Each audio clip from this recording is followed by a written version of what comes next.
Olá, tudo bem? Tudo jóia com vocês? Vamos hoje à nossa primeira aula de linguagem C++.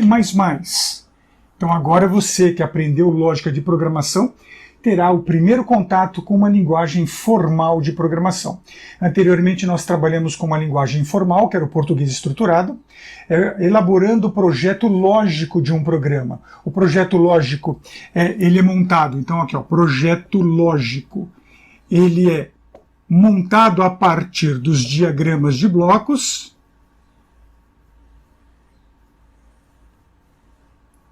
e do código em PDL, o português estruturado. Agora nós vamos passar para a fase do projeto físico, onde nós vamos pegar essa ideia estabelecida, representada no diagrama de blocos, escrita em português estruturada, e passá-la para uma linguagem de programação real. Por que a linguagem C++? A linguagem C++ foi lançada em 1983 pelo professor Björn Stroustrup. O professor Björn, ao trabalhar na empresa Lucent, que é a mesma empresa, é uma parte da empresa chamada Bell Telephonics, ele levou para a linguagem C. E, ao trabalhar com linguagem C e conhecendo linguagem orientada a objeto, ele criou uma biblioteca. Essa biblioteca portava para a linguagem C uma ação ou as ações da programação orientada a objeto. Então, logo no começo, o que o Björn fez foi uma biblioteca acrescentando na linguagem C funcionalidades de programação orientada a objeto. Mas não demorou muito para que esse projeto se tornasse o que se chamou então de C++. É uma linguagem C com algo a mais, e um pouco a mais ainda. Muitas pessoas dizem hoje que a linguagem C++ ela é uma extensão da linguagem C. Eu não acredito nessa versão, eu não gosto de dizer que C++ é uma extensão da linguagem C. C++ é uma linguagem e C é outra linguagem. Por exemplo, o compilador C++ compila código C, mas ele não compila 100% do código C. Ele compila aí uma faixa de 99% do código C, porque existem diferenças sintáticas e semânticas entre essas linguagens. São duas linguagens completamente diferentes, pertencentes à mesma família. Então, por exemplo, como é que começa tudo isso? Lá no passado, foi desenvolvida uma linguagem chamada BCPL. A linguagem BCPL deu origem a uma segunda linguagem, que nesse caso é a linguagem B. Depois da linguagem B, veio a linguagem C. A linguagem P e a linguagem L dessa série ainda não foram lançadas. Da linguagem C, quando teve essa extensão, ela se tornou C++. Então, de uma linguagem, surgiu uma outra linguagem, não é uma extensão. Do C++, surge o Java, e a partir do Java surge o C#. Então nós temos aqui uma família de linguagens de programação. Tem depois desse surgimento o JavaScript, e aí nós temos outras linguagens dessa mesma família. E eu vou me concentrar apenas neste universo aqui. Né? Por que aprender C++? C++ é, com toda certeza, a linguagem mais completa de programação que nós temos hoje em dia, porque ela é uma linguagem multiparadigma. O que significa isso? Que ela atende diversos modelos de programação. Só para dar uma ideia, a linguagem C++ trabalha, por exemplo, com programação estruturada. Se você não quer trabalhar com programação orientada a objeto, ou não sabe trabalhar com programação orientada a objeto, você pode então usar a linguagem C++ no estilo programação estruturado. Nesse sentido, a linguagem C++ fica muito parecida com a linguagem C. Mas ele também te dá a programação orientada a objetos. Ou seja, nós já temos aqui dois paradigmas. Além desses dois paradigmas, que são os mais populares, C++ também trabalha com um paradigma chamado programação genérica. É a única linguagem, basicamente, hoje existente, que trabalha com muitos paradigmas completamente diferentes. Então, estruturado, orientado a objeto. Vamos lembrar que o pessoal que gosta de orientação a objeto desce a lenha no pessoal que programa estruturado. É muito comum esse preconceito de dizer a programação estruturada não presta, orientação a objeto que é a vibe do momento. Desculpa. Essa programação serve para uma coisa, esta programação serve para uma outra coisa, essa programação serve para outra coisa ainda. Então são aplicações diferentes. E a linguagem C++ procura complementar essas aplicações. Mais um detalhe, eu tenho também a programação com abstração de dados, que é uma coisa rara em linguagens de programação, estruturadas e orientadas a objeto. Temos também, podemos dizer aqui, programação funcional. A linguagem C, há muito tempo, aborda elementos, bibliotecas que permitem trabalhar de forma funcional. E ainda nós temos um paradigma de programação paralela. Através de threads. Então veja, só aqui eu estou citando 6 paradigmas diferentes dentro dessa linguagem. Agora, vamos trabalhar com Java? O que o Java trabalha? Somente com programação orientada a objeto. Vamos trabalhar com C#? O que C# trabalha? Somente com programação orientada a objeto. São linguagens excelentes, mas elas estão focadas nesse universo. Em contrapartida, se eu trabalho com C++, eu tenho a possibilidade, a probabilidade de trabalhar aqui com esses paradigmas. E um detalhe, eles podem ser trabalhados juntos dentro do mesmo código-fonte, sem nenhum problema. Então a sua programação vai ficar muito mais potencializada, com toda certeza, usando uma linguagem C++. Existem os críticos que dizem que C++ é difícil de aprender, que é melhor usar Java. Mas olha aqui Java, olha aqui C#, são boas linguagens, são excelentes, mas elas estão focadas apenas em um paradigma. E na questão hoje de sobrevivência no mercado, eu acredito que se você souber trabalhar bem com C++, você está bem feito, você está feito na vida, querido. Você está bem feito na vida aí, querida. É uma questão de foco. Outro detalhe importante na linguagem C++ é que, além dela ser multiparadigma, que é uma coisa vantajosa, eu posso trabalhar C++ em modo console, que é bastante tradicional, modo texto, mas eu também posso trabalhar em modo gráfico, a partir do uso de uma biblioteca chamada Qt, ou Qt, se assim preferirem em inglês. Então eu tenho aqui a forma gráfica. Eu posso usar C++ para trabalhar em desktop, trabalhar mobile e trabalhar web. Existe um projeto brasileiro chamado C++ Framework Web, que você tem recursos para trabalhar dentro de um ambiente web, substituindo JSP, PHP, ASP.NET e muitos outros. Então nós temos possibilidades. Eu tenho aqui um universo, uma linguagem que atende uma gama muito grande de recursos. E as pessoas deixam de aprender essa linguagem porque dizem que é mais difícil. Não é mais difícil. É mais fácil trabalhar com C++ do que com Java e C#. Isso eu posso garantir. Porque eu conheço essas linguagens, eu estudo essas linguagens. Então o que acontece aqui? Essa linguagem é excelente, essa aqui é excelente, mas essa aqui sobe do nível em excelência. Ela é algo diferente de tudo que existe até o momento. É uma linguagem completa. Agora, você quer aprender orientação a objeto? Eu quero aprender orientação a objeto. Se você aprender em C++, você vai aprender uma orientação a objeto de raiz, de base. O que Java e C# não fazem. Por quê? Em Java e C#, para facilitar as coisas, elas já trazem algumas funcionalidades e ferramentas prontas.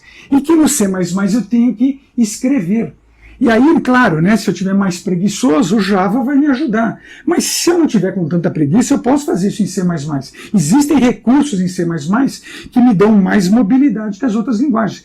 Eu não estou dizendo que Java, C# não prestam. Eu estou dizendo que são excelentes linguagens, mas elas estão focadas somente nesse paradigma. E o C++ abre o leque de opções. E por abrir o leque de opções, ele te dá maior espaço. Veja que C++ não tem nada a ver com linguagem C, onde a linguagem C só trabalha como paradigma de programação estruturado. O próprio Bijane Stroustrup disse o seguinte uma vez, que a linguagem C é uma linguagem que, se você fizer alguma coisa errada, você dá um tiro no pé. A linguagem C++ é muito difícil de você dar um tiro no pé, mas quando isso acontecer, você perde a perna. No Java e no C#, você não corre risco nenhum de dar tiro nenhum, de não se machucar e de não perder a perna. Mas muitas vezes o risco é importante, porque eu preciso trabalhar de uma maneira mais ampla. Hoje o ambiente é heterogêneo na programação. Então, ter uma linguagem heterogênea, inclusiva, né, nesse sentido, é muito mais interessante do que linguagens mais exclusivas, que trabalham com um ou com outro paradigma. Por essas questões, eu gosto muito do C++ como sendo a primeira linguagem, a linguagem introdutória de programação, depois que você fez um curso de lógica de programação, que você aprendeu a raciocinar a programação. Eu não usaria C++, por exemplo, num curso de lógica de programação aplicando a linguagem. Porque tem elementos que eu preciso explicar, e vocês vão ver na explicação da aula de hoje, alguns elementos, alguns detalhes, que você já tem que ter uma base, senão fica um pouco obscuro. Então, por essa questão. Se fosse para dar um curso de lógica de programação com uma linguagem de programação, aplicando uma linguagem direta em vez de ser o português estruturado, eu usaria, por exemplo, a linguagem Lua. Eu daria preferência para ela. Ou usaria uma linguagem Scratch, dependendo da idade do público. Aqui eu estou fazendo uma introdução ao capítulo 2, que é a programação sequencial, que eu vou mostrar para vocês daqui a pouco. Nós vamos ver no computador alguns eventos. Eu vou mostrar aqui o capítulo 2 desse nosso livro aqui, que eu estou mostrando aqui a capa. Esse livro pode ser adquirido na agbook.com.br ou clubedeautores.com.br. Eu vou usar aqui o capítulo 2, mas no momento que a gente for fazer a prática, eu não vou dar a vocês todos os exercícios do capítulo 2. Eu vou pegar os principais. Parte dos exercícios vocês estarão com o livro e é só uma questão de ler, exercitar e aplicar esses eventos. Depois a gente volta, no meio da aula, eu volto aqui para a lousa para a gente fazer uma complementação de um assunto mais específico da linguagem C++, que também tem em C, em Java e C#, né, que tem nesse universo, tem também no JavaScript. Então nós vamos ver aí que é um recurso de incremento e decremento. Aí eu volto aqui para a lousa para poder explicar. Vamos então agora para a nossa aula prática. O primeiro elemento que aprendemos em lógica de programação é o reconhecimento do conceito de dados, porque os computadores processam dados. Nós aprendemos que os dados podem ser classificados de 4 maneiras, né, de 4 tipos. Então nós temos os tipos de dados chamados primitivos, que também podemos chamá-los de tipos de dados básicos. Dentro desse conceito, nós temos 4 tipos de dados que a gente normalmente trabalha: o inteiro, o real, a cadeia e o caractere, e o tipo de dado chamado lógico. No caso da linguagem C++, ela possui esses 4 elementos. Nós temos para o inteiro, nós podemos usar o tipo de dado int, short ou long. E daqui a pouco eu falo a respeito deles. Então, para o inteiro, nós podemos qualificar de 3 maneiras. Para o real, nós podemos fazê-lo de 2 formas: o float ou double, que aqui tem a ver com a quantidade de bits que eles ocupam na memória. Nós temos aqui a cadeia, que em C++ pode ser representado por um tipo de dado chamado string, e o caractere pelo tipo de dado chamado char, e temos ainda para o lógico o tipo de dado chamado bool. Um detalhe importante é que quando eu estabeleço aqui um tipo de dado, eu estou consumindo espaço na memória. E a memória de um computador é medida em bits. Vamos dar atenção agora apenas aos dados do tipo inteiro em C++. Eu vou falar um pouco deles. Comentado, nós podemos representá-los com int, short ou long. A diferença que temos aqui é que o short é um tipo de dado curto, o int é um tipo de dado médio e o long é um tipo de dado longo. Essa diferença tem a ver com o tipo de compilador da linguagem que estivermos usando. Depende, inclusive, do fornecedor. Na média, eles seguem o mesmo critério, mas dependendo de sistema operacional, 32, 64 bits, você pode ter pequenas diferenças nisso que eu vou falar. Eu vou partir aqui do pressuposto que estou trabalhando com um compilador chamado GCC, então nós vamos trabalhar aqui com essas medidas. Na questão do tipo de dado short, ele ocupa 16 bits de memória, o que equivale a 2 bytes de espaço na memória. Já o int, ele opera com 32 bits, ou seja, 4 bytes de memória. Então, por exemplo, se eu quiser guardar um valor 100, ou um valor numérico até 100, qual tipo de dado seria melhor? 32 bits ou 16 bits? Lembrando que o número 100 é um número que pode ser representado dentro de apenas 1 byte. Nesse caso, se eu não vou ultrapassar um valor, não vai ser grande, eu vou usar então o short em vez de trabalhar com int, buscando economizar o máximo de memória. Porque a memória de um computador, por mais memória que você tenha, é um recurso bastante escasso. No caso aqui do tipo de dado long, no caso do GCC, ele também ocupa 32 bits, ou seja, 4 bytes. Então, na prática, se eu for trabalhar com int ou com long no GCC, tanto faz, mas existem pequenas variações. No caso aqui do int, eu posso também, ao invés de usar o tipo de dado int, escrevê-lo como short int. É uma outra variação que tem. O int fica como int, e eu posso escrever o long também como long int. Fica a critério do programador se ele vai escrever short ou se ele vai escrever short int. Fica a critério do programador escrever long ou escrever long int. E além dessa variação, eu tenho também uma variação chamada long long. No caso aqui da variação chamada long long, o que nós temos aqui é um longo maior, né? E nesse caso, esse longo ele ocupa 64 bits. Ou seja, eu vou usar então aqui 8 bytes de memória. E como assim eu posso também, como o anterior, eu posso escrever ele como long int. Por uma questão de velocidade, a gente acaba usando a forma reduzida do que usar aqui a forma longa. Uma coisa importante é que quando nós estudamos ali em lógica de programação, trabalhando com português estruturado, por exemplo, se eu quisesse qualificar aqui a variável x como inteiro, eu uso essa maneira, né? Var x inteiro.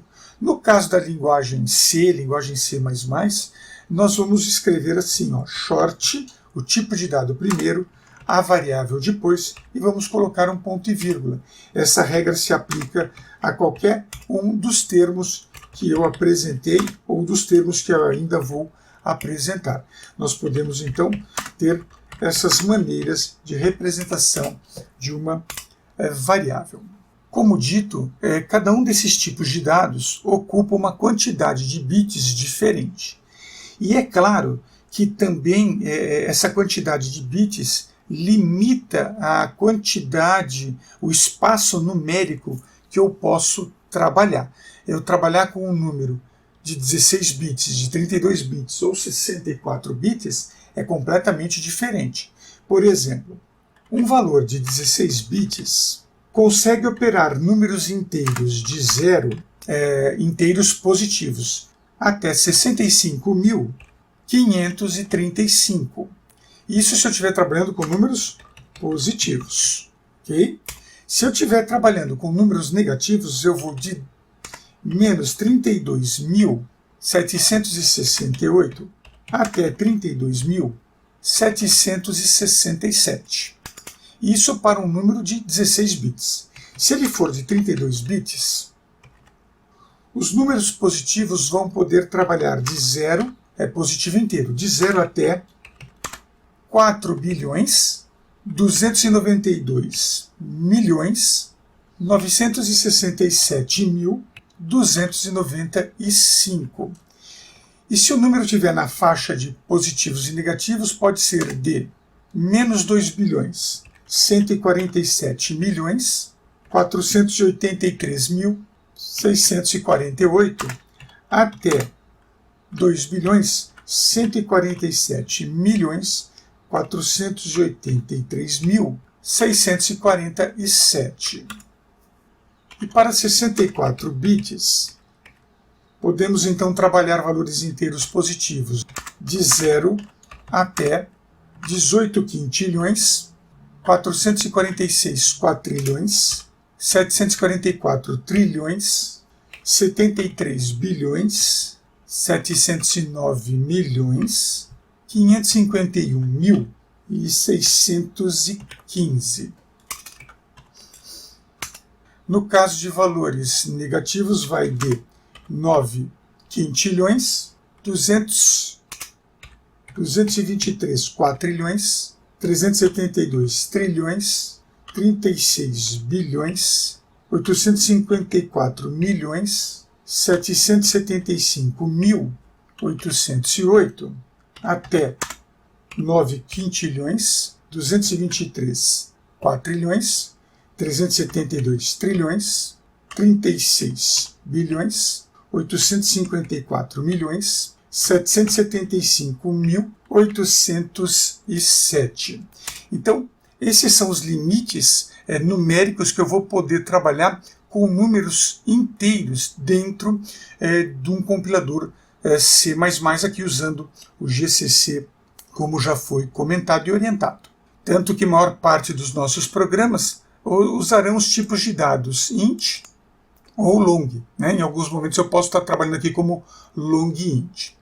Dentro desse aspecto, nós temos então aqui, eu mostrei para vocês a possibilidade de trabalhar com números no sentido positivo, e trabalhar com números no sentido negativo. Então, tanto short como int como long podem operar com valores positivos ou negativos. Mas quando eu quero que o número trabalhe só com positivo ou como positivo e negativo, eu preciso sinalizar essa ação para o computador. Por exemplo, se eu digo aqui que eu tenho um tipo de dado chamado int, um tipo de dado x, uma variável x chamado int, e estabeleço isso, dessa forma que eu estou fazendo, o compilador vai entender que você quer trabalhar com números positivos e negativos.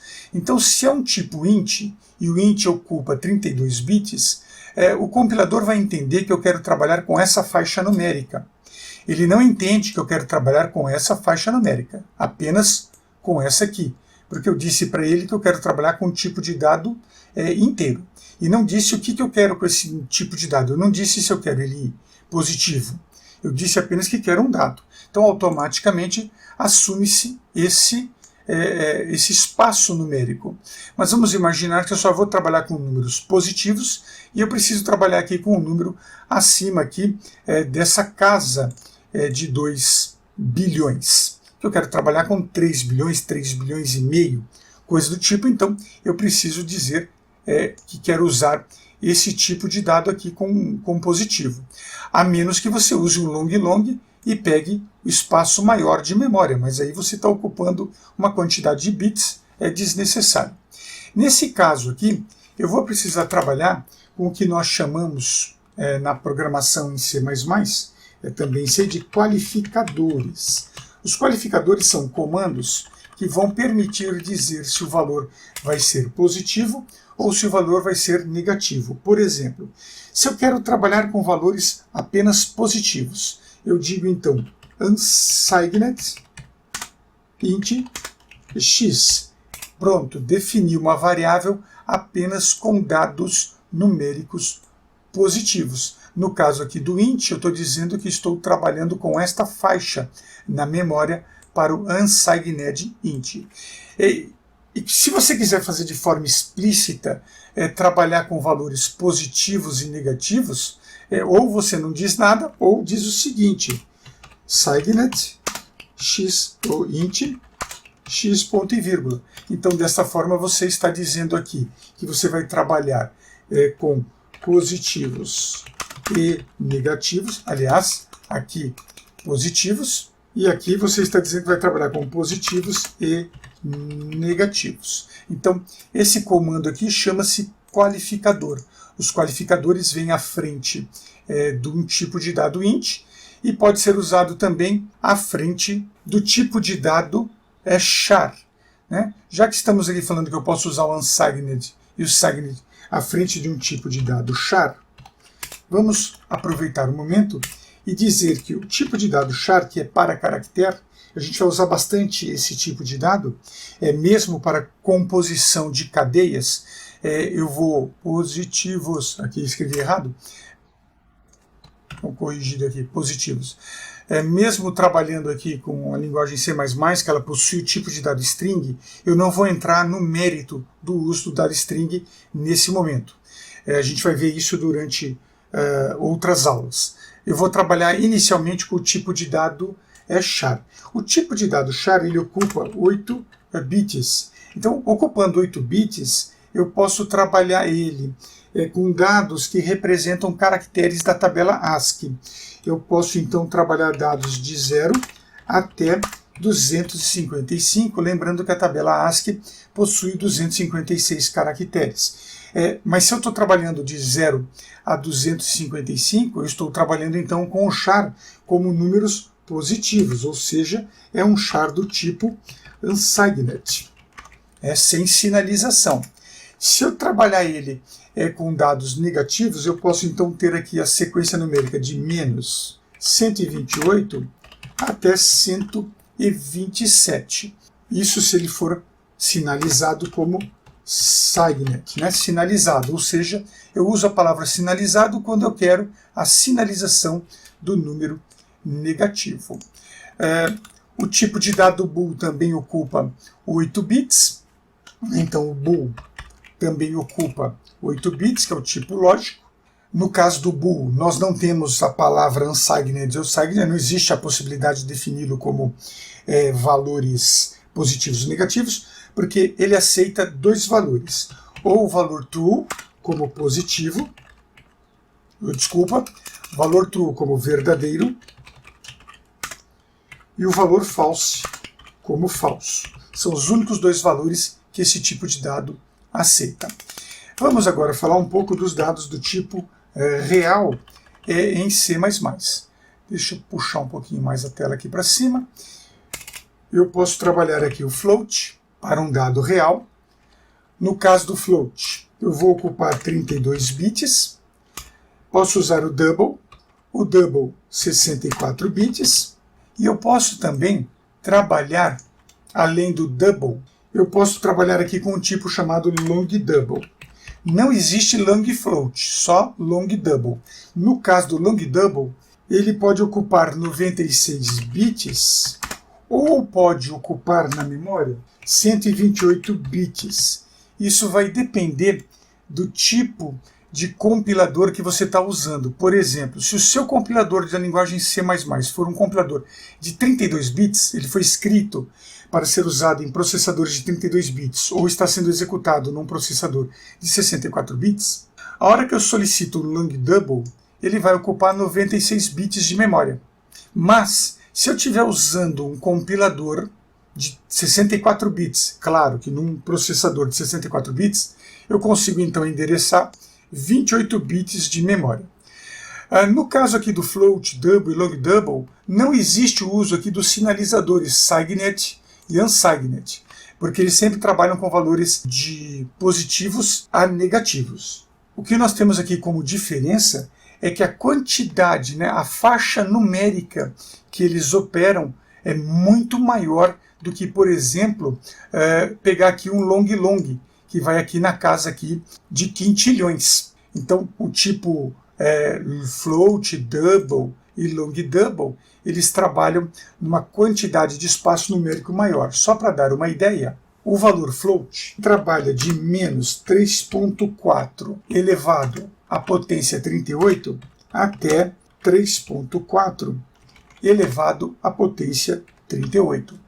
É uma quantidade numérica bastante expressiva. Se for um double, ele faz de menos 1,7 elevado a 308 até 1,7 elevado à potência 308. E no caso aqui do long double, ele vai de menos 3,4 elevado à potência 4.932 até 1,1 elevado à potência 4.932. Então é uma faixa bastante ampla de espaço numérico que você pode trabalhar dentro do seu programa. Quanto à parte de variáveis e constantes, eu vou deixar elas para apresentar dentro de programas, porque fica mais simples. Aqui eu só estou fazendo uma introdução com os tipos de dados, que é uma parte mais teórica. E outra parte teórica também na linguagem C++, que a gente precisa conhecer um pouquinho, é o uso dos operadores aritméticos. Daqui a pouco a gente já entra nas explanações práticas. No caso dos operadores aritméticos, nós temos tradicionalmente a adição, a subtração, a multiplicação, nós temos a divisão e a atribuição. Vamos contar com esses aqui primeiro. Então, adição. Vou usar o sinal mais. Subtração, vou usar o sinal menos. Na multiplicação, eu vou usar o sinal asterisco. Na divisão, eu vou usar o sinal barra. E um detalhe, esses operadores eles são usados tanto para valores inteiros quanto valores reais. E como atribuição, nós temos o sinal de igualdade, no caso aqui da linguagem C++. Vamos trocar aqui, que eu troquei aqui a atribuição. Então, a atribuição. Além desses operadores, a linguagem C++ apresenta outros operadores diferenciados que existem na família de linguagem C e não é comum de ser visto em outras linguagens. Por exemplo, o operador para resto de divisão. Se eu for trabalhar com divisão, resto de divisão, eu posso usar o operador chamado módulo. É um operador que se eu pegar aqui um 5 e fizer o 5 módulo 2, o resultado dele vai ser 1, porque 5 dividido por 2 dá 2, 2 vezes 2, que é o divisor, dá 4, e 4 para 5, 1, que é o resto da divisão. Esse é um operador específico. E nós aprendemos a usar essa operação fazendo essa operação usando esta fórmula. 5 menos 2 multiplicado por 5 div 2. Então o operador módulo, ele faz exatamente a mesma operação que nós estávamos realizando manualmente em lógica de programação. Aliás, essa representação manual ela continua sendo válida para diagramas de blocos, para documentação. Na linguagem, na parte prática, eu posso usar um operador para facilitar o dinamismo da sua escrita, para agilizar um pouco mais a ação. Uma coisa importante em C++, que se eu quiser fazer potência ou radiciação, eu não vou ter operador para isso. Então aqui nesse caso, nós vamos trabalhar com uma função para potência, onde eu forneço a função, abro parênteses, coloco a base e coloco o expoente, pode ser inteiro ou real. Mas para usar esse recurso, eu preciso do apoio da biblioteca chamada CMEF, que é a biblioteca matemática, para que esta ação seja operacionalizada. E se eu quiser fazer radiciação também, Na radiciação eu tenho, por exemplo, SQRT para raiz quadrada, onde eu coloco aqui uma base apenas, ou posso ter também o CBRT, que é raiz cúbica. Então, square root, raiz quadrada, cube root, raiz cúbica. Além dessas operações, detalhe, o SQRT e o CBRT também precisam aqui da biblioteca CINEF. Além desses operadores aritméticos, a linguagem tem o operador de incremento, mais, de decremento, menos, e eu tenho também adições, subtrações, multiplicações, divisões cumulativas. Por exemplo, eu posso usar o mais igual para uma adição cumulativa, menos igual para uma subtração cumulativa, vezes igual para multiplicação cumulativa e divisão igual para divisões cumulativas. Quanto a esses elementos, eu vou deixar para explicá-los mais à frente em outras aulas.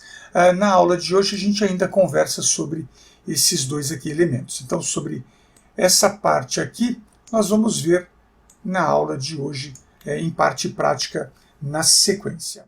Muito bem, então vamos à parte prática. Para isso eu vou fechar aqui a minha janelinha aqui do bloco de notas, não vou gravar esses apontamentos, e vou chamar na sequência o Code Blocks. Assim que o Code Blocks for carregado, nós vamos entrar aqui em File, New, e eu vou trabalhar todos os nossos exercícios com o Empty File. Eu não vou trabalhar com o Project. Tem muita gente acostumada a trabalhar com o Project, e agora no começo esse Project pode atrapalhar um pouquinho. Então, como a gente está aprendendo a linguagem, vamos começar da forma mais simples. Vou escolher aqui o Empty File, ele abre aqui uma janela de trabalho, dizendo que não tem nenhum título. Eu vou ampliar aqui a área para a gente ver. Essa ampliação eu seguro a tecla Ctrl do teclado e rotaciono, eu giro o botão a roda do mouse. Vamos explicar como é que é a estrutura de um programa em linguagem C++. Uma das coisas importantes que a gente viu em algoritmo é que a gente começa o nosso algoritmo com um nome de identificação do programa. Isso não dá para ser feito em C++.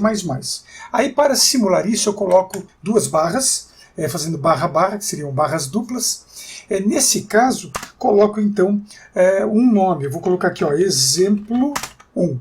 O que eu escrevi aqui, ele mantém na compilação, não executa, é apenas uma linha de comentário, uma linha de identificação. Não se preocupe também com a apresentação aqui dessa linha sublinhado vermelho, porque ao escrever essa palavra, ela está em português, e o CodeBlock está fazendo a verificação dessa palavra junto aos seus dicionários, como se fosse um processador de texto, para fazer a correção, deixar o texto escrito o melhor possível. Como eu escrevi uma palavra em português, ele não tem como entender isso. Então, vamos deixar isso por hora. Depois eu posso até mostrar como fazer pequenas configurações dentro do ambiente CodeBlocks. Vejamos então agora como começar um programa em C++. A primeira linha de um programa em C++, você vai começar usando o caractere tralha em CLUD. Muito cuidado em CLUD, né? Em CLUD. Muito cuidado aqui, porque esse caractere aqui, ele chama hash em inglês, mas ele não chama hashtag, porque hash é o comentário, tag é o que vem escrito à frente desse caractere. Então, nesse caso aqui, eu tenho uma hashtag em CLUD. Em português, tralha rótulo em CLUD. Dá um espaço e abre aqui o que a gente chama de operador diamante, né? Muito chamado aí como operador diamante. Você coloca um sinal de menor que, um sinal de maior que. E aqui dentro eu sinalizo o nome de uma biblioteca de ação para a linguagem. A linguagem C++ é uma linguagem que possui poucos comandos. A maior parte dos comandos da linguagem são comandos para o processamento de suas ações, em questão do processamento mesmo. Ações de entrada, saída ou outras interações, eu preciso usar bibliotecas externas que acompanham a linguagem ou bibliotecas externas fornecidas por terceiros. No caso aqui eu vou usar uma biblioteca interna da linguagem, chamada I/O. Esse I/O, o I vem de input, o O de output, entrada e saída. E coloco aqui o complemento string. String significa canaleta, canal. É um canal que direciona o fluxo, por exemplo, de um córrego. Então aqui eu vou direcionar o fluxo de entrada e saída. Observe que a linguagem é muito didática. Após escrever o include, eu vou pular aqui uma linha em branco e nós vamos montar aqui o bloco principal do programa, o bloco onde as ações de entrada, processamento e saída podem ser feitos. Então, quando eu vejo no diagrama de blocos os símbolos de terminal como início, isso em C++ corresponde à linha 1, à linha 2 e o que eu vou escrever agora na linha 4. Int main, abre parênteses. A linguagem C++ trabalha com funções. Algumas funções e alguns procedimentos. Nesse caso aqui, todo o programa vai ter que ser feito dentro de uma função chamada main, função principal. Essa função obrigatoriamente é do tipo int, é do tipo inteiro, e ela pode receber argumentos como parâmetros. Como eu não vou trabalhar com nenhum argumento, não me interessa isso, nós vamos finalizar isso com a palavra void. O void é um tipo de dado da linguagem que representa coisa nenhuma, nada. Então, eu não estou passando nada para esta função. Esta função vai ser operacionalizada apenas dentro da linguagem. Na sequência, você abre aqui uma chave. Dentro do CodeBlocks, ao eu abrir a chave, ele também fecha a chave. Então, aqui no meio, entre o abre-chave e o fecha-chave, eu aciono aqui um Enter por 2 vezes. Então, aqui eu tenho o início do meu programa, todo programa em C++ vai ter que ter essa característica, e aqui eu vou ter o fim do meu programa, só que antes do fim eu preciso colocar aqui um comando de complemento. Vou dar aqui 2 espaços em branco e vou escrever aqui o comando cout. Cout representa console output. Console output, ou seja, é o meu periférico de saída. Essa seria uma tradução livre mais próxima do que estaríamos trabalhando. Eu já fiz aqui uma linha de comentário, quer dizer, essa linha aqui não vai ser processada. Periférico de saída, console output. Após escrever cout, nós vamos colocar aqui esse sinal de menor que, de forma dupla, só que, para não falar menor que, esse símbolo, ele chama-se operador de inserção. Então aqui, vamos colocar aqui, isso aqui chama-se operador de inserção, ok? Coloquei o operador de inserção, dou mais um espaço, vou abrir aspas e vou escrever aqui o programa Alô Mundo. Nós já demonstramos esse programa em outros momentos. Alô Mundo, espaço, operador de inserção, endl.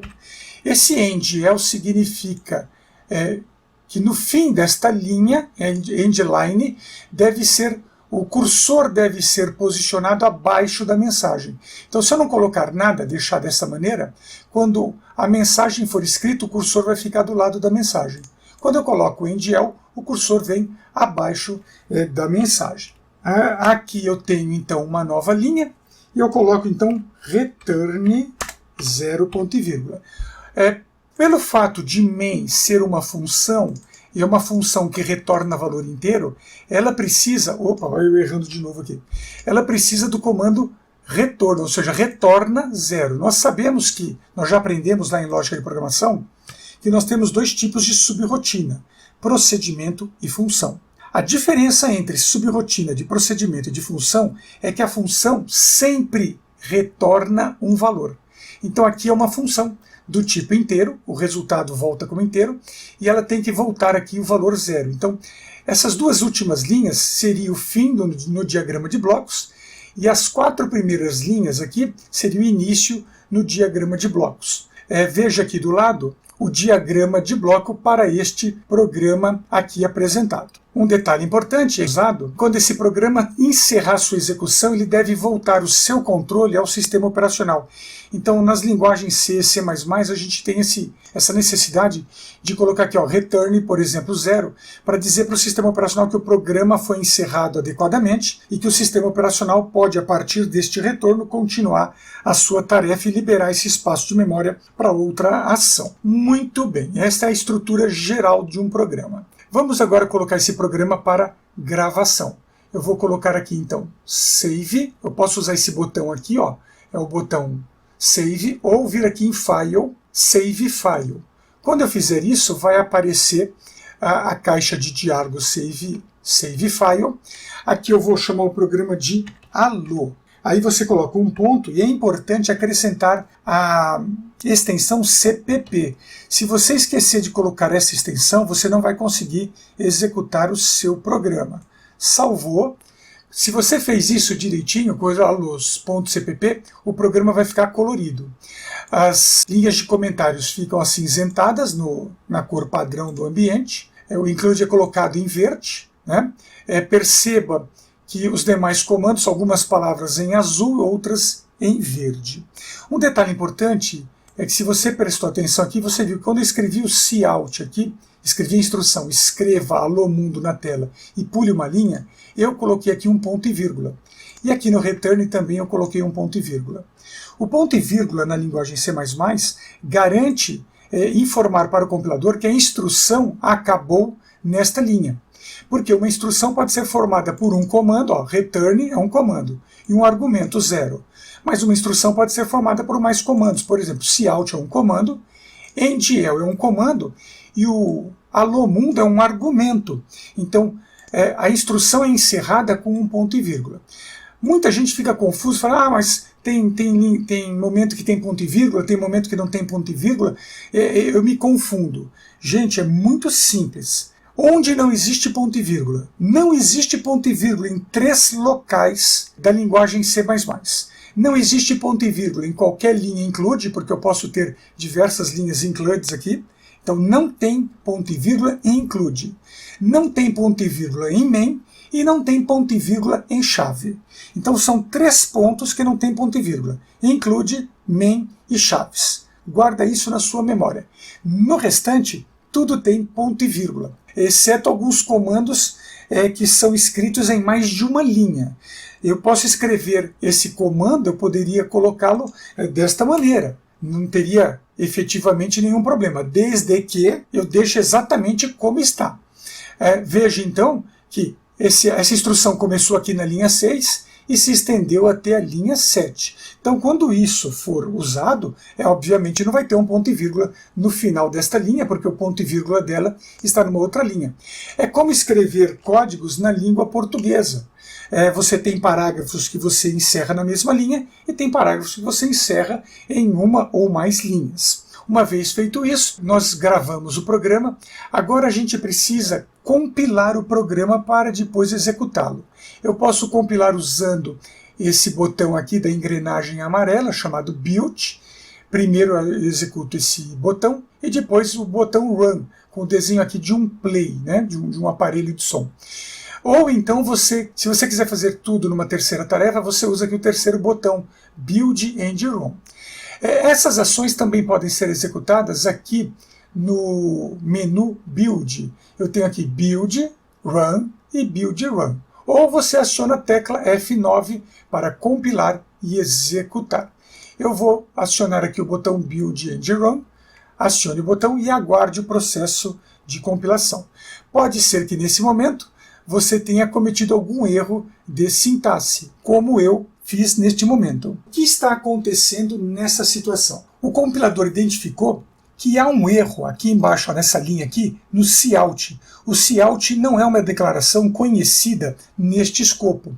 Isso aconteceu porque nós temos uma instrução a mais a ser colocada depois do include, que é o use namespace std, e aí eu uso aqui ponto e vírgula. Vamos lembrar que eu não uso ponto e vírgula em include, eu não uso ponto e vírgula em main, e eu não uso ponto e vírgula em chaves. No restante, tudo tem ponto e vírgula.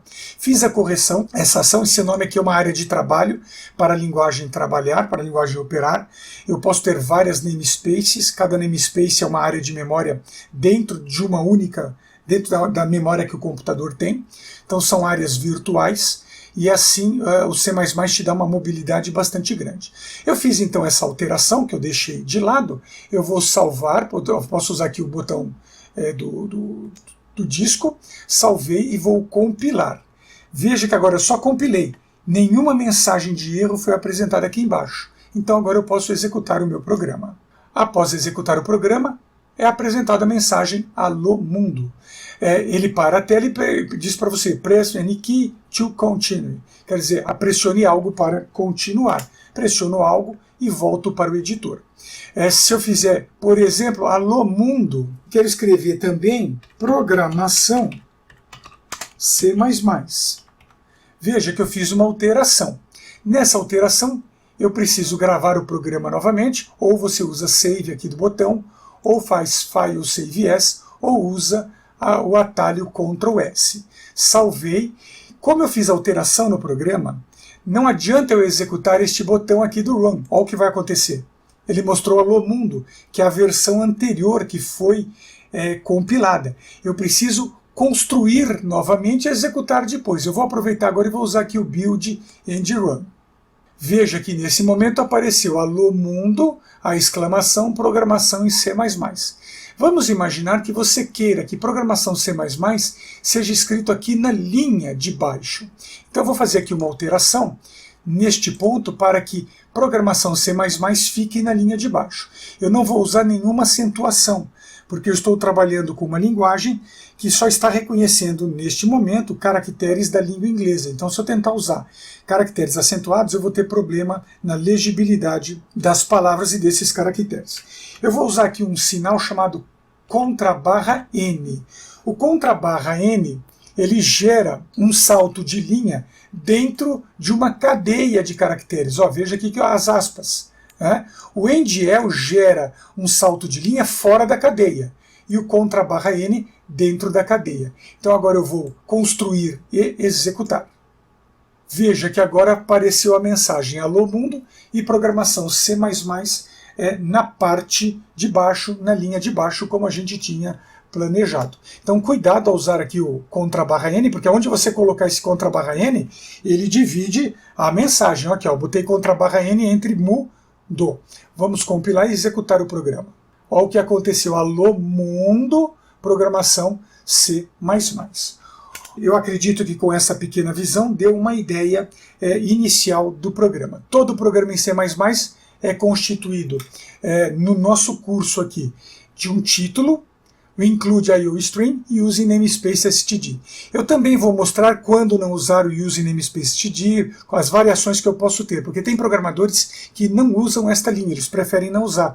Porque ao colocar em uso uma área de memória, um espaço de memória chamado namespace, nesse caso o standard, que é o std, ele traz para a memória todos os seus recursos.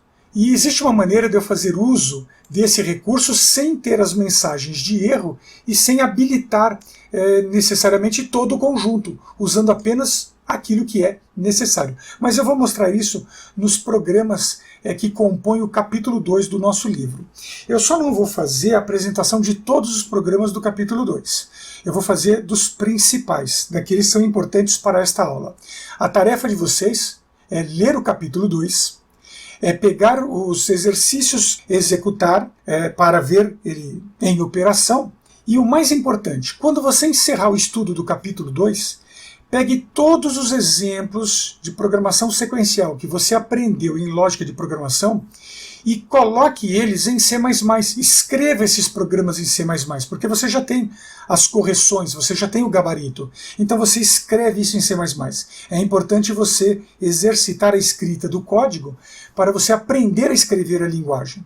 Porque agora o curso é diferente. Antes aprendemos lógica de programação e agora nós estamos aprendendo a escrever um programa em uma linguagem. Por isso que a base de lógica é bastante importante. Eu vou fechar então esta janela e nós vamos começar agora executando alguns exercícios do nosso livro. Eu vou abrir aqui a minha área de trabalho.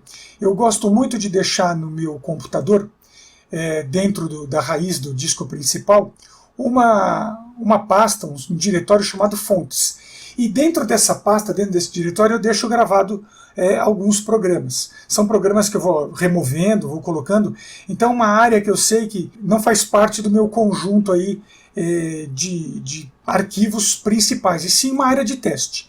Eu vou chamar aqui o programa número 1, e o programa número 1 basicamente é o programa que nós acabamos de fazer. Só que aqui ele tem uma pequena diferença.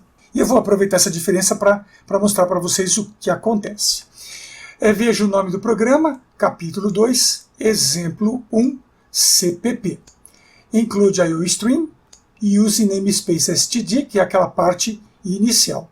Int main void, né? Então aqui, nesse momento, do 1 ao 7 é o meu início, e aqui do 14 ao 15 é o meu fim. Né? Então nós já sabemos disso. O programa é semelhante àquele anterior, só que nesse programa eu estou igual cout, operador de inserção. Esse operador chama de inserção porque ele está pegando esse conteúdo e inserindo para a saída, direcionando ele para a saída. Ó, a seta dando direção para a saída. E em vez de usar o endl aqui do lado, eu coloquei ele aqui embaixo. Então essa é uma outra variação. Cout, saída do salto de linha. E eu coloquei também aqui na linha 12 a mensagem cout tecle enter para encerrar. Deixei aqui um espaço em branco porque aqui vai aparecer o cursor do lado esperando você acionar a tecla enter para encerrar o programa. Quando eu quero fazer essa pausa no programa, eu uso tecle enter para encerrar e uso get, que é o comando aqui da linguagem. Esse get, ele é uma funcionalidade, ele é um método de trabalho associado aqui ao recurso cin. O cin significa console input, ou seja, é o meu periférico de entrada, é o teclado. É isso que representa esta ação. Deixa eu tirar aqui a observação que foi só para orientação. O que acontece quando ele encontra essa instrução? Tecle enter para encerrar é apresentado, e a tela fica parada, o programa fica parado esperando você acionar então um enter para dar continuidade. Vamos fazer um teste? O nosso programa já está salvo, vamos então aqui executar, criar, construir e executar. Muito bem, após a execução do programa apareceu a mensagem Alô Mundo, tecle enter para encerrar e o cursor está exatamente ao lado da mensagem como eu comentei. Quando eu acionar esse enter, aí aparece a mensagem padrão do ambiente, present key to continue. Então aí eu pressiono esse enter. É claro que com esta versão, o meu programa você tem que acionar o enter 2 vezes. Mas nós vamos ver o que acontece de diferente no uso desta ação. Já que estamos falando disso, eu estou mostrando para vocês como fazer efetivamente a mudança, a paralisação de uma mensagem de tela. Por favor, gente, não façam isso. Tem muita gente que tem costume de ensinar e usar isso aqui para fazer pausa. Vamos fazer aqui, eu vou colocar aqui como comentário, vou bloquear essas mensagens, vou salvar o meu programa aqui e vou pôr em compilação. Veja que a mensagem foi apresentada ao mundo e pressione qualquer tecla para continuar. Essa mensagem não está escrita no nosso programa. É uma mensagem do sistema operacional. Nesse caso, dos sistemas operacionais padrão Windows, para depois fazer isso. Então muita gente faz esse absurdo. Isso aqui é um absurdo, não faça isso. Esse comando system é um comando muito importante na linguagem para interagir o seu programa com o sistema operacional, mas não para usar pause. Inclusive quem está usando Linux, se fizer essa linha o seu programa não vai funcionar, vai dar erro. Então isso aqui só funciona no Windows. Então retira isso, não usa esse absurdo, estou removendo isso aqui, e deixa esta forma aqui que é a forma que vai funcionar em qualquer sistema operacional. E é eu que estou fazendo esse controle. Eu não estou usando o recurso externo que existe num sistema e não existe em outro. Então vimos aqui um exemplo bastante dinâmico. Deixa eu mostrar agora o que acontece com essa diferença, usando tecle enter, né, com essa parada, e o programa anterior, o nosso programa Alô, o Alô Mundo anterior. Eu vou minimizar aqui a minha janela e vamos abrir aqui Eu vou abrir aqui o meu diretório de documentos. E nós temos aqui o programa Alô. Observe o que vai acontecer quando eu der duplo clique. Não aconteceu nada. A tela deu uma piscadinha. O programa não fez a pausa. Porque aquela pausa que nós conseguimos anteriormente, ela foi conseguida dentro do ambiente do CodeBlocks. Mas agora o programa não faz a pausa. Agora veja o que vai acontecer aqui. Ó. Vamos abrir aqui o diretório fontes. E eu vou pegar aqui ó, capítulo 201. É basicamente o mesmo programa. O programa é muito idêntico, só que com uma maneira diferente. Olha só. Agora ele aparece, alô mundo, pressione qualquer tecla para continuar. Então veja que essa é a diferença de eu fazer isto e não colocar nada. E jamais use System Pause. Muitos profissionais, muitos programadores no mundo abominam esse tipo de atitude. Eu faço parte desse grupo. Cabe a mim, como seu professor, orientar para não fazer esse uso, esse absurdo. Muito bem, vamos então para um outro exemplo de codificação. Vamos então para o programa número 2. A partir aqui então do carregamento do segundo programa número 2, vamos aumentar aqui o seu tamanho. Vejamos então que neste programa eu tenho o nome do programa, que é o exemplo 2 do capítulo 2. Estou usando aqui a linha include, chamando a biblioteca IOStream, responsáveis pela execução do comando cout, cin, ngl. Usando aqui também o namespace std, o standard. Criei aqui uma variável chamada nome do tipo caractere com 40 posições, ou seja, eu estou dizendo que isso é uma cadeia, ou seja, um conjunto de caracteres. Então, um conjunto de caracteres. Vamos aprender aqui a tirar esse efeito aqui do sublinhado, porque ele pode estar incomodando. Então você vem aqui em Settings, Editor, localiza na barra lateral Spell Checker e desabilita Enable Online, Enable Spelling, Enable Thesaurus. Ok. A partir daí, não temos mais nenhum problema de apresentação de sublinhados em vermelho. Veja que o programa pede para informar o nome e o cin faz o pedido aqui da entrada do nome. E veja que nós estamos usando aqui um operador contrário ao operador de inserção. Este operador é chamado então de operador de extração. O operador de extração pega o conteúdo fornecido no teclado, extrai o conteúdo do teclado e envia o conteúdo para dentro da variável nome. O operador de inserção pega o conteúdo da variável nome e insere no console de saída do seu equipamento. Como eu disse, a linguagem C++ é bastante didática. Vamos então colocar esse programa em operação. Vamos aqui Build and Run. E agora, nesse momento, vamos informar o nome. Eu vou informar aqui Augusto, acionar Enter, e a mensagem Olá, Augusto foi apresentado. Então, tecle Enter para encerrar. E vamos colocar o programa novamente em operação. Agora eu vou entrar o nome composto, José Augusto.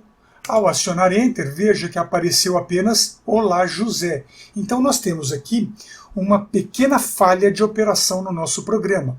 Vamos entender o que está acontecendo. Quando eu uso aqui o comando cin e peço para entrar o conteúdo em nome, o cin está capacitado a fazer a leitura de qualquer caractere alfanumérico até encontrar o espaço em branco. Qualquer caractere após o espaço em branco é descartado pelo comando cin. Isso significa que eu preciso usar uma outra estratégia para conseguir fazer a leitura de todos os caracteres. Assim sendo, vamos abrir aqui o terceiro programa, o exemplo 3, e vejamos que o exemplo 3 tem algumas diferenças. A primeira delas é que eu não estou usando aqui using namespace std. Então, por exemplo, se eu não uso using namespace std, antes do cout, eu coloco aqui o operador de escopo, que são esses dois pontos, e coloco então a área namespace. Nesse caso, std. Foi exatamente isso que faltou no primeiro exemplo que eu mostrei há pouco, e tivemos aqui uma mensagem de erro. Veja que aqui eu estou colocando o nome como 40 caracteres, estou definindo também sobrenome com 20 caracteres. Informe seu nome e sobrenome. Então vamos ver aqui o que acontece. Assim que a mensagem informe seu nome e sobrenome é apresentada, eu vou entrar então aqui, Augusto, espaço, Manzano. Ao acionar Enter, olá, Augusto Manzano. Funcionou. Vamos finalizar o programa e vou colocar o programa de novo em execução. Agora eu vou entrar o meu nome, José Augusto Manzano. Ao acionar Enter, veja que ele pôs José Augusto, mas perdeu o sobrenome Manzano. Então vejamos o que aconteceu nesta ocorrência.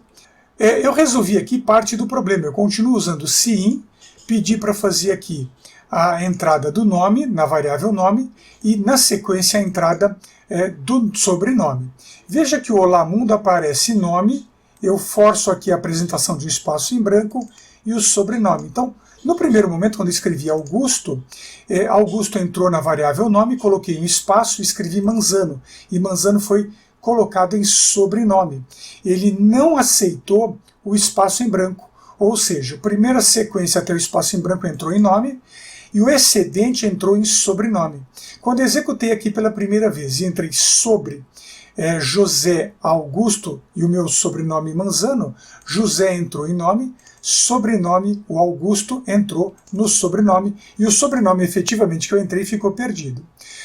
Observe, daqui a pouco eu falo a respeito desta linha 11, aqui, ó, sim, ignore 80 contra barra N. Eu vou explicar em breve o que isso significa. Então nós temos aqui um pequeno problema ainda no nosso programa. Vejamos então o programa número 4. No programa número 4, eu estou tirando aqui o std escopo cout. Não usei using namespace std, mas eu coloquei aqui, ó, using std cout, using std cin, using std endl. Tem programadores que preferem o modelo aqui do programa 3, e tem programadores que preferem o modelo aqui do programa 4. Quando eu uso aqui using std cout, eu não coloquei using namespace, eu só estou carregando para a memória este evento, este recurso. Qualquer outro recurso que o std tenha não é carregado na memória. Diferente do programa número 1, onde carrega tudo para a memória, ocupando mais espaço dessa memória. Perfeito? Veja que neste exemplo eu voltei a usar aqui o estilo nome 40. Então o que vai acontecer? Vejamos. Ao apresentar a mensagem informe nome, se eu entrar José Augusto, voltou a ser Olá José. Veja que nesse programa o José ficou abaixo da palavra Olá. Por quê? Porque aqui na linha 17 eu estou colocando o endl após escrever Olá e em seguida é escrito a variável nome. Vamos comentar aqui o que significa esse cin ignore. Existe um problema em algumas linguagens de programação, não vou dizer que é um problema, né? Melhor dizendo, é uma característica operacional que quando eu entro dados alfabéticos ou alfanuméricos, após entrar o Enter no teclado, ele não limpa o buffer do teclado. O que é um buffer?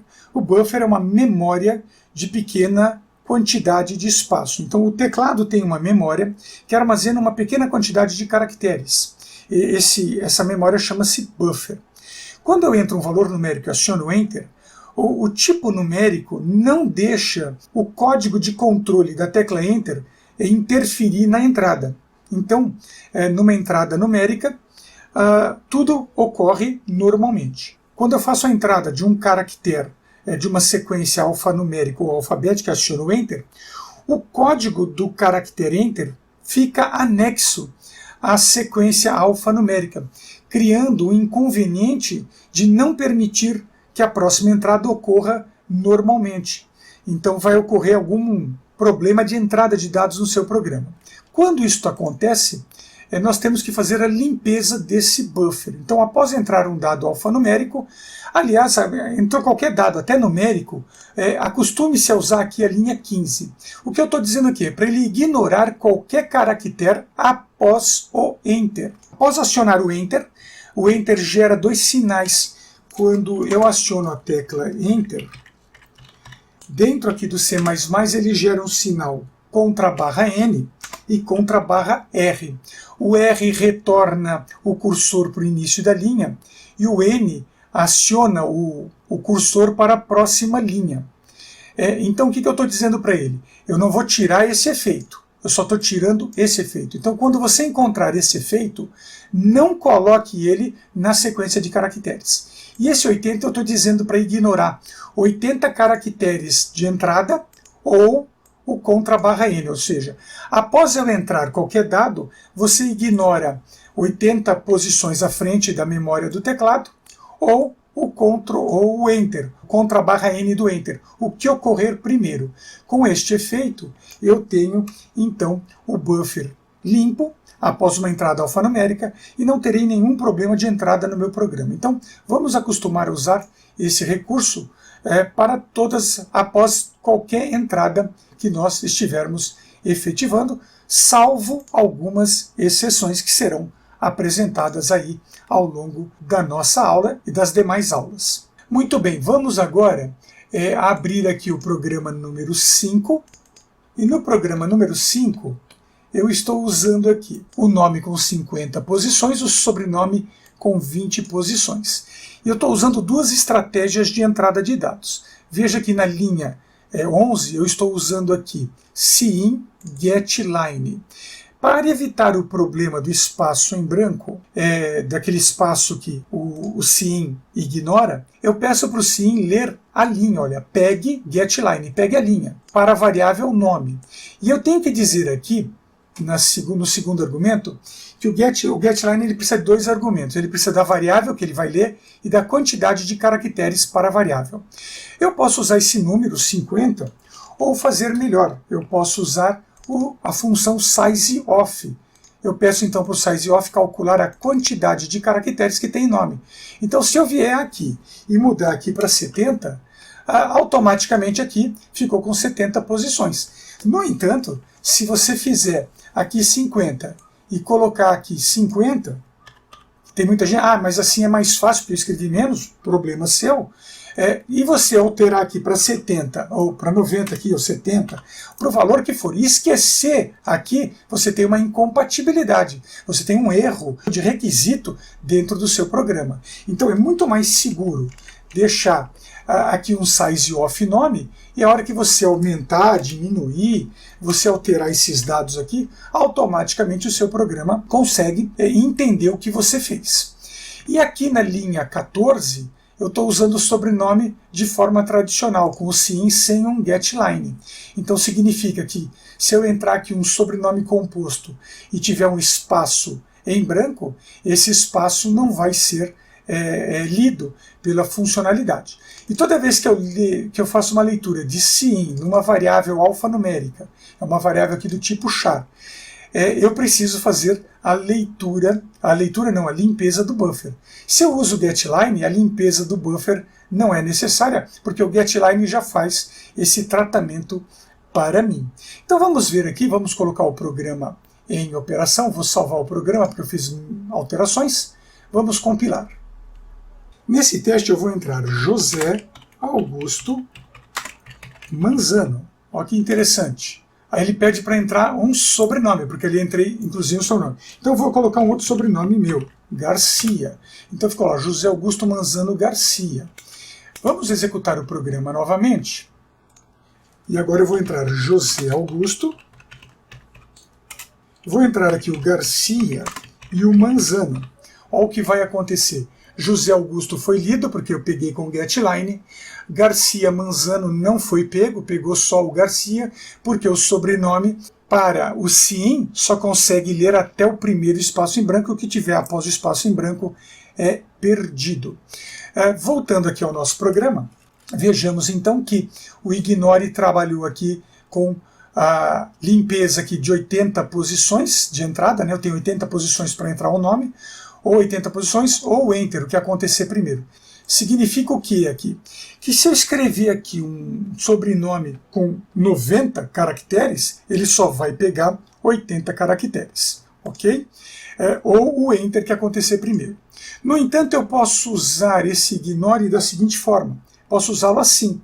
Só que se eu usar assim, ele só vai limpar um caractere. Perfeito? E eu posso usar também assim. Só que quando eu usar assim, ele só vai ignorar os 80 caracteres e eu vou continuar com o problema do Enter. Então a forma mais comum de usar aqui o ignore é com esse estilo aqui, 2 argumentos. 80 posições de entrada, 80 posições de buffer, que eu estou definindo aqui para a entrada do sobrenome, ou o Enter, o que acontecer primeiro. Na sequência, nós vamos carregar aqui o programa número 6, e vamos falar a respeito dele, que é o nosso primeiro programa com entrada de dados numérica. Após os exemplos com uso de dados do tipo caractere, simulando inclusive cadeias, vamos ver agora o tratamento de dados numéricos inteiros. Antes de conversar a respeito do programa, que é um programa simples, ele efetua a entrada de duas variáveis, A e B, efetua a soma e mostra o resultado desta adição. As variáveis de um programa elas podem ser colocadas no C++ dentro do main, como elas podem ser colocadas também fora do main. Eu posso definir as variáveis sem nenhum problema nesta posição. Qual é a diferença? A diferença é que mensagens declaradas antes do main são variáveis com escopo global dentro do programa.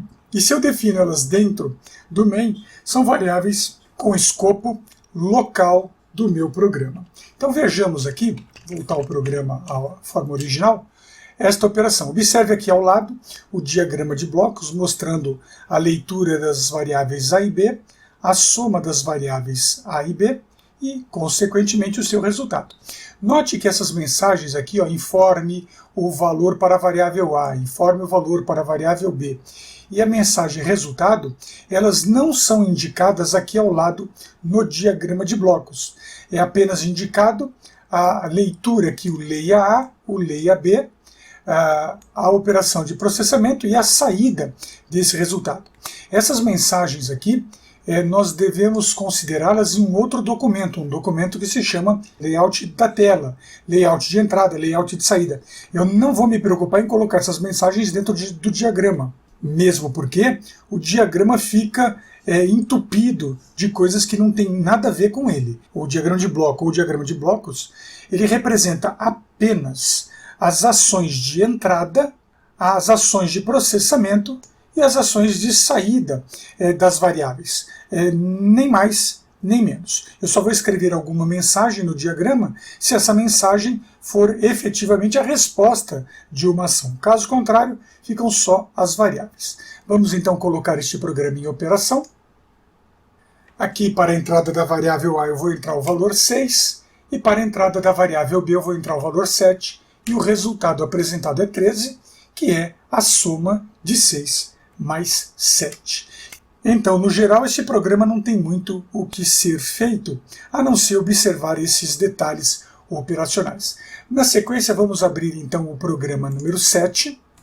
É um programa que trabalha aqui com variáveis do tipo float. Então vamos ver o que acontece com variáveis do tipo real. Esse é um programa que pede a quantidade de horas trabalhadas por um trabalhador, o valor da hora paga por cada hora trabalhada e o percentual de desconto, que vai ser um desconto aí sobre o valor do pagamento. O salário bruto é horas trabalhadas vezes o valor da hora. O percentual de desconto, eu vou entrar um valor num formato real, ele vai dividir por 100 para fazer por cento, vai pegar a porcentagem e multiplicar pelo salário bruto e vai ter o total de desconto. E o salário líquido será o salário bruto menos o total de desconto. E aqui ao final, o programa pula aqui uma linha, olha só que interessante, eu poderia estar usando aqui a mesma linha aqui da linha 31, só estou fazendo aqui diferente para mostrar que eu tenho possibilidades diferenciadas na linguagem C++. Aqui eu executo a operação, vai apresentar então o salário bruto, o desconto e o salário líquido. Vamos colocar o programa em operação. Na execução do programa, vamos entrar 10 horas como quantidade de horas trabalhadas. O valor da hora foi R$ 100 reais, por exemplo, e o percentual de desconto 5%. Então veja que o valor do salário bruto é 1.000, o desconto 50 e o salário líquido 950. Vamos executar o programa novamente e entrar agora valores quebrados. A pessoa trabalhou 10 horas e meia, recebeu por hora R$ 2,56 e teve aqui 1,23% de desconto. Observe agora que o salário bruto é 26,88, o desconto é 0,33% sendo arredondado, e o salário líquido 26,55 se eu arredondar. Observe que a saída ficou um pouco conturbada. Então o que nós vamos fazer é aprender a trabalhar com formatação de valores numéricos, principalmente valores reais. Mas isso será visto no próximo programa. Vamos encerrar a execução do programa e carregar para teste o programa número 8. A partir aqui do programa número 8, vamos colocá-lo primeiro em execução para vermos o que vai acontecer e depois eu comento o que tem de diferente em relação ao programa número 7.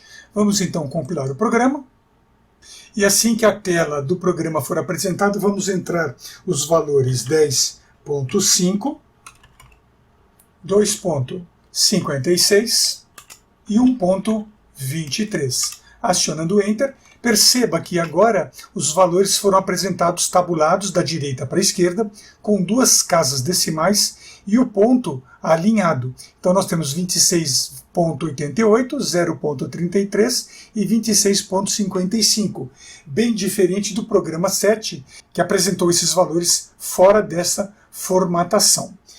Vamos encerrar aqui o programa e vamos então verificar o que aconteceu. Eu estou usando aqui uma nova biblioteca, a biblioteca IOmanip, Input, Output, Manipulation, então a manipulação das entradas e das saídas do programa.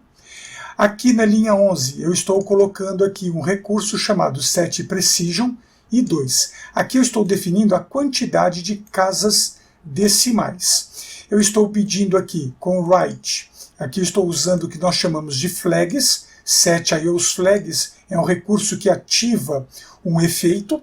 O efeito é IOs. IOs aqui é Input, Output, Stream. Estou habilitando um recurso para as ações para o fluxo de entrada e saída, alinhando da direita para a esquerda. Se eu quiser voltar ao recurso padrão, alinhando da esquerda para a direita e não da direita para a esquerda, em vez de set, eu uso reset IOsFlags. Aqui então estou colocando 2 casas decimais da direita para a esquerda e aqui na linha 13 eu estou fixando o ponto decimal para que os valores quando apresentados sejam então alinhados. Além desses 3 recursos, existe uma quarta ação que precisa ser efetuada. Isto é feito aqui no momento da saída, quando eu habilito aqui o comando, uso o comando aqui setW, setWhite. Eu estou colocando 8 espaços em branco. E dentro desses 8 espaços em brancos, eu estou reservando desses 8 espaços, 2 espaços para o decimal, eu faço o alinhamento da direita para a esquerda e fixo então o ponto decimal. O que acontece aqui é que eu vou usar 1, 2, 3, 4, 5, 6, 7, 8 como espaços em branco. E aqui na saída eu vou ter então a máscara, por exemplo, usei esse valor com o ponto 99. Foram os valores que eu apresentei. Essa máscara de definição com 7W permite até que eu coloque valores com esta dimensão de tamanho. Lembrando que aqui eu estou deixando o espaço para, eventualmente, um número negativo.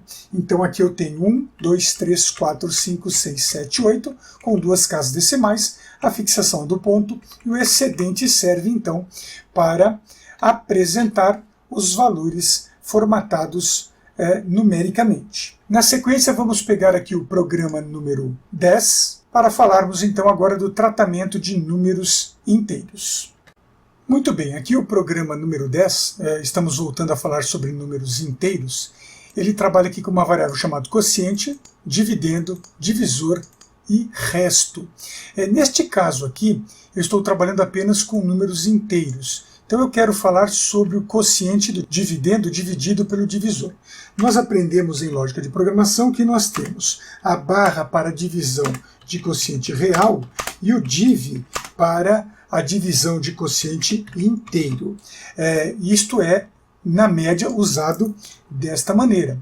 No entanto, quando a gente fala aqui de linguagem C++, linguagem C, Java, C#, o operador div é o mesmo tanto para real quanto para inteiro. E a sua ação vai depender, na verdade, do tipo de dado que qualificou as variáveis que vão estar em operação. Então, neste momento, se eu executar este programa e entrar, por exemplo, como dividendo o valor 5 e como divisor o valor 2, você vai ter o quociente 2 e o resto como 1. Finalizando o programa, então nós podemos ver aqui, podemos ter visto que a divisão aqui, ou a barra de divisão, ela tanto opera valores reais quanto opera valores inteiros da mesma forma. Eu só tem que estar atento a essa questão.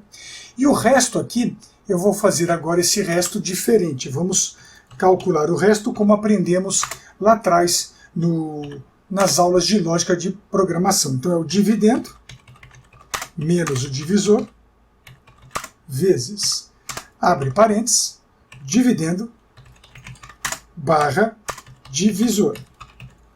E neste caso, sempre colocando aqui ponto e vírgula ao final, e vamos colocar aqui a operação da linha 20, o resto, como um comentário para vermos o programa em execução. Salvando o programa, vamos colocá-lo em compilação. Nesse instante, vamos entrar o 5 como dividendo, o 2 como divisor, e o quociente é 2, e o resto é 1. Então, observe que, neste caso, eu posso calcular o resto usando a fórmula típica, que nós usamos normalmente nas aulas de lógica de programação, porque ela é genérica, serve para qualquer tipo de linguagem de programação, ou então usar o operador específico para esta ação. Vamos abrir então o próximo programa. Eu não vou falar agora do programa 11, nem do programa 12, nem do programa 13. Vamos direto ao programa número 16. Os programas 11, 12 e 13 eu vou abordar no final dessa explanação, depois que a gente voltar para a lousa. Eu quero fazer a explicação mais detalhada das questões que envolvem o uso de operadores de incremento e decremento. A partir do programa 16, nós vamos apresentar aqui o uso, a definição de constantes. Uma constante em C++ é feita com o comando const, o estabelecimento do tipo de dado equivalente à constante e o valor dessa constante. Existem duas maneiras de eu fazer essa definição. Eu posso fazer também usando aqui tralha define pi 3.14159. Aliás, este estilo é muito comum na linguagem C. Então, ou você usa esta linha, que eu estou mostrando aqui na linha 8, ou a linha 7. Voltando aqui para essa definição, então temos a definição aqui da constante.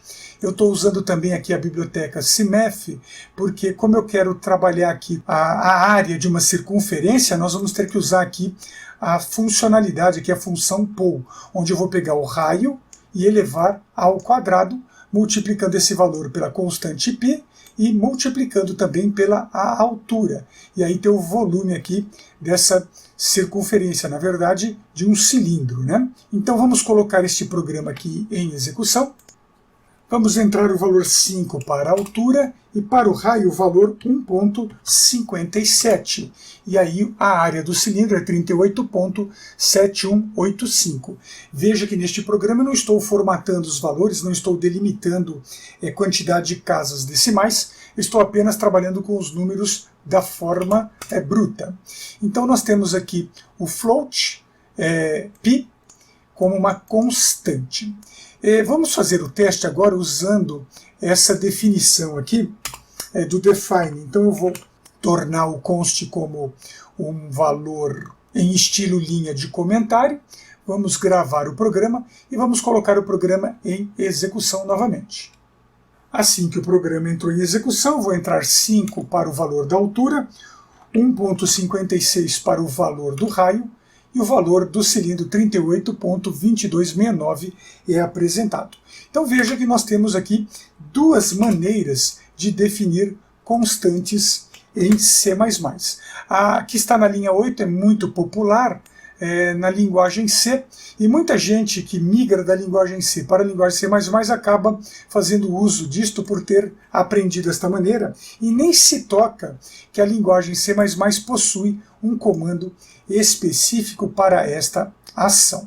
Ok? Vamos então, na sequência, abrir agora o programa número 23, que é o programa que eu quero falar sobre linhas de comentário. O comentário de linha, que é com barra, é o mais tradicional, o mais comum de ser usado.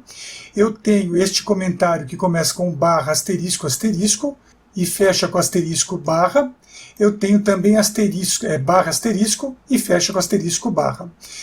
Normalmente, a primeira forma aqui com 2 asteriscos, a gente usa para escrever algum parágrafo de explanação, explicação do código do programa que estamos usando. E podemos usar a forma com asterisco simples para colocar informações sobre características operacionais do programa ou qualquer outra informação que você julgue necessária. Vamos ver em especial o que esse programa faz. Eu tenho aqui a definição de algumas variáveis usando os tipos de dados da linguagem, unsigned short int e os demais. E aí o meu programa mostra qual é o tamanho de bits de cada um desses tipos de dados. Então eu estou usando aqui o sizeof, que a gente já conhece, ele retorna o valor e eu multiplico esse valor por 8 para ter então a quantidade aqui de bits que eu estou trabalhando com o meu programa. Vamos colocar o programa em execução, e assim que o programa for executado, ele apresenta a quantidade de bits para cada um dos tipos de dados. Então observe que eu tenho dados, tipos de dados com 16, 32, 8, 64 e 128 bits. Nessa parte aqui eu vou encerrar esses programas, e nós vamos agora para a lousa para podermos falar sobre o uso de operadores de incremento e decremento. Depois a gente volta aqui para este ambiente e vamos então trabalhar com os programas 11, 12 e 13. Então, de volta aqui à nossa lousa, vamos então apagar essa parte. Se alguém quiser fazer uma pausa no vídeo para tomar nota da exposição que eu fiz, esteja à vontade. Muito bem, uma das coisas que nós vimos há pouco foram variáveis, constantes, operadores aritméticos. Dentre os operadores aritméticos, foi apresentado rapidamente os operadores aritméticos de incremento e decremento. Então nós comentamos isso, decremento, nós comentamos a respeito disto. Quem são esses operadores? Nós temos o operador mais, que é um operador para incremento. E nós temos também o operador menos, que é o operador de decremento.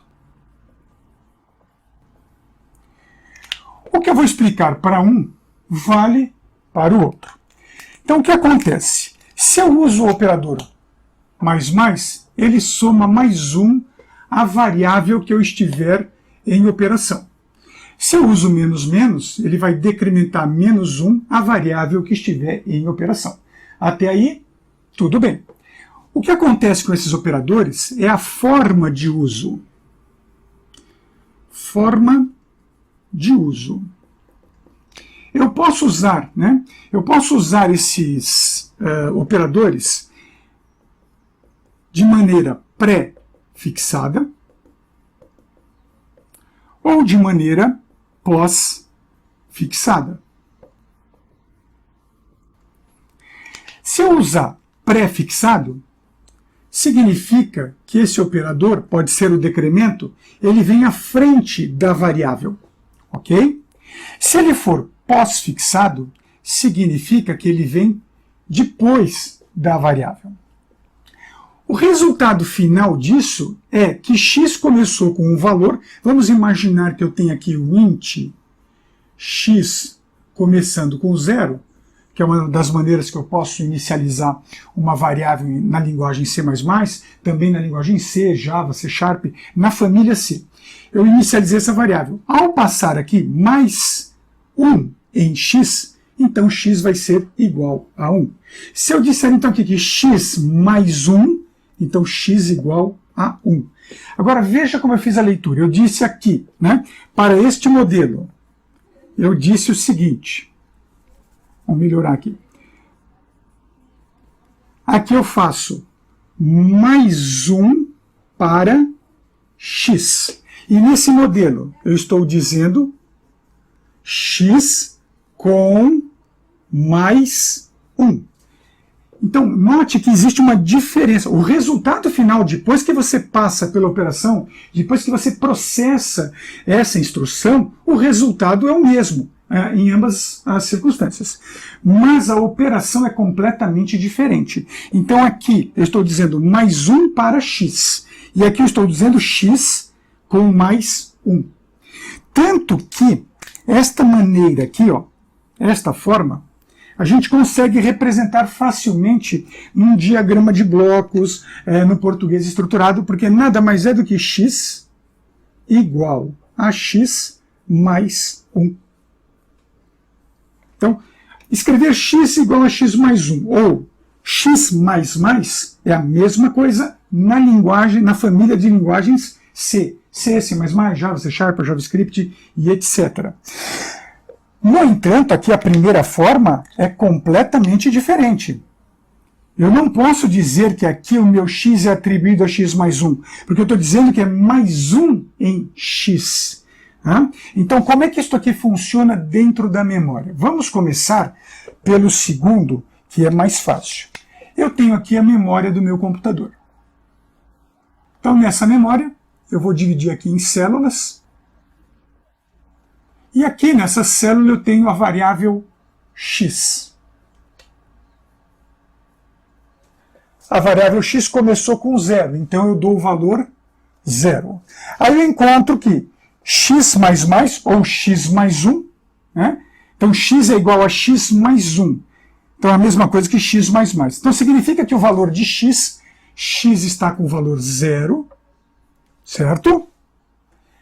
É igual a x, que é o valor 0, mais 1. Mais 1. Significa, então, que esse x, que é igual a 0 mais 1, esse x passa a ser 1. Como é que isso ocorre aqui dentro? Dentro da memória, eu vou precisar pegar esse valor de x, copiar esse valor para uma outra área, vou copiar esse 0 aqui para outra área, é o que o compilador vai fazer internamente, vai copiar esse 0 para uma outra área da memória, vai somar mais 1, então vai pegar, vai fazer a operação mais 1 sobre este valor, então esse valor passa a ser 1, e na sequência ele pega esse valor 1 e passa para cá. Então observe que eu tenho algumas ações de trabalho, algumas etapas. Esta ação ela é lenta, porque eu preciso pegar o valor que está aqui, somar mais 1 nesse valor numa outra área, aí o valor dessa área passar de volta para cá, para fazer x igual a 1. Então isso aqui é mais lento. Agora, se eu fizer desta outra maneira, olha o que vai acontecer. Eu vou usar agora o critério mais x. O meu x começou aqui com 0. Aí eu digo mais 1 em x. Eu pego esse mais 1 e jogo aqui. Esse 0 sai e vira 1.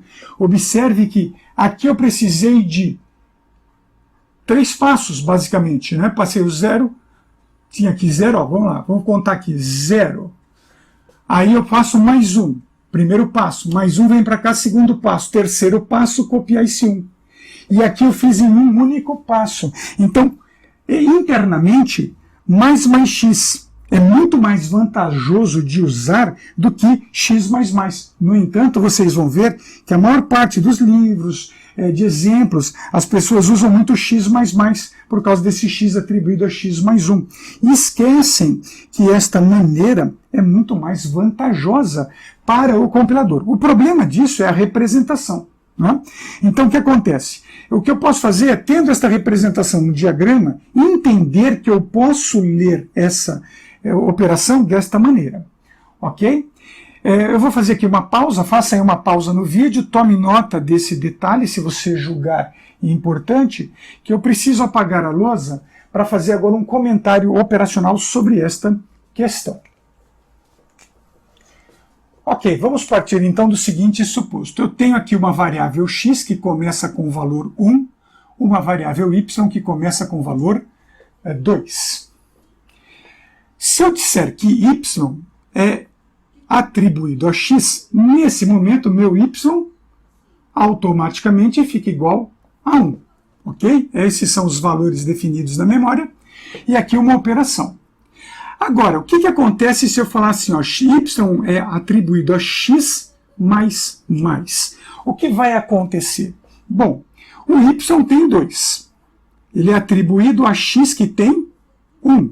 E aí você coloca o mais mais. O que acontece aqui é que o seu y fica com 1. Por quê? Nesse momento, ele está fazendo a leitura aqui, ó, da esquerda para a direita.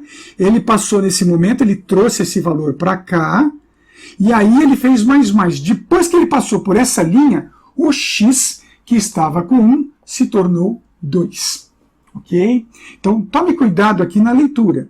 Então, aqui, quando eu estou olhando da esquerda para a direita, as coisas vão acontecendo. O x passou para o y, depois de passar o x, ele foi somado.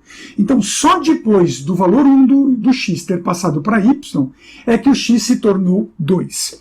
Isso é completamente diferente disto aqui, ó, mais x. O que vai acontecer aqui? X, o y, é igual a mais 1 em x. Y é igual... Quanto é o x? O x é 1, então mais 1 em 1, y é igual a 2. Então aqui eu vou ter y igual a 2 e o x igual a 2. Então veja, no final o valor de x foi somado de mais 1, que era uma intenção aqui, ó. Deixa eu marcar aqui com outra cor, que era a intenção aqui, ó, x mais mais ou mais x. Essa era a intenção. Está aqui. Só que durante o processamento, as coisas ocorrem diferente. Então tem que tomar muito cuidado com este detalhe. Nós vamos agora para o computador para vermos esse estilo de operação em execução. E aí nós vamos ter a continuidade e o encerramento da aula. Então vamos lá para a parte prática. A partir do que acabamos de ver na lousa, vamos ver agora esses programas em execução. Então aqui nós vamos usar o conceito de operador de incremento pré-fixado e o conceito de operador de incremento pós-fixado. O meu x começa com 10 e o meu y começa com o valor 10 somado de 1. Ou seja, o x começa com 10 e o y começa então com o valor 11, porque eu estou acrescentando mais 1 em x. Nesse momento, meu x tem 11 e o meu y também tem 11. Aqui nesta outra ação eu tenho x começando aqui com 10 e o meu y sendo atribuído ao 10 do x, e depois que passa por essa linha, o x é acrescido de 1. Então eu vou ter aqui o x com 11, porque eu tenho aqui 10, começando com 10, mais 1 se tornou 11, e o y com 10, porque antes de acrescentar esse 1 no x, eu atribuí o valor de x, que estava com 10, para y. Depois que passa pela linha, o resultado é a soma de 1 a este valor. Mas enquanto eu estou na operação, as coisas fluem de maneira diferente. Vejamos então o programa em execução. Veja que o x começou com 10, foi acrescido de 1, ficou com 11, e o y ficou com 11. Vejamos aqui junto. E na segunda sequência, o x está com 11 e o y está com 10. Então veja que o x começou com 10 e o y é acrescido de mais 1 em x, ou seja, 11. E o aqui o x foi acrescido então de 11. Na segunda linha eu tenho x começando com 10 e o y atribuído a 10. Então por isso que o y está aqui com 10. Mas ao passar por essa linha, eu somei mais 1 em x, então o x ficou com 11. Dentro desse conceito, vejamos agora o programa número 12. Aqui no programa 12 nós temos as variáveis valor e resultado. Valor começa com 1 e resultado é atribuído ao valor mais. O que vai acontecer aqui? Esse número 1 de valor é passado para resultado. Então, resultado vai apresentar 1. No entanto, quando eu pedir para apresentar valor, eu vou apresentar 2, porque eu comecei com 1, passei este 1 para resultado e somei mais 1 ao valor desta variável. Então, ela passa a ser 2. Vejamos o programa em execução e você tem então ali a apresentação do valor 1 e 2. 1 em resultado e 2 em valor. Vejamos o efeito também no programa número 13. Aqui no programa 13 nós temos valor começando em 1, resultado sendo atribuído a mais 1 sobre o valor desta variável, ou seja, mais 1 sobre 1. Então aqui começa o resultado com 2. Vejamos então o resultado sendo apresentado. Observe que, neste caso, é apresentado o valor 2 para resultado e o valor 2 para valor. Então eu tenho aqui, valor começa com 1 na linha 11, resultado é atribuído a mais 1 sobre o valor está com 1, mais 1 sobre esse valor vem 2 para o resultado. E uma vez que eu passei por esta operação, que eu passei por esta linha, ao fazer esta ação, esse valor 1 foi acrescido ao conteúdo da variável valor, e aí na linha 15 também mostra o segundo aqui, valor 2.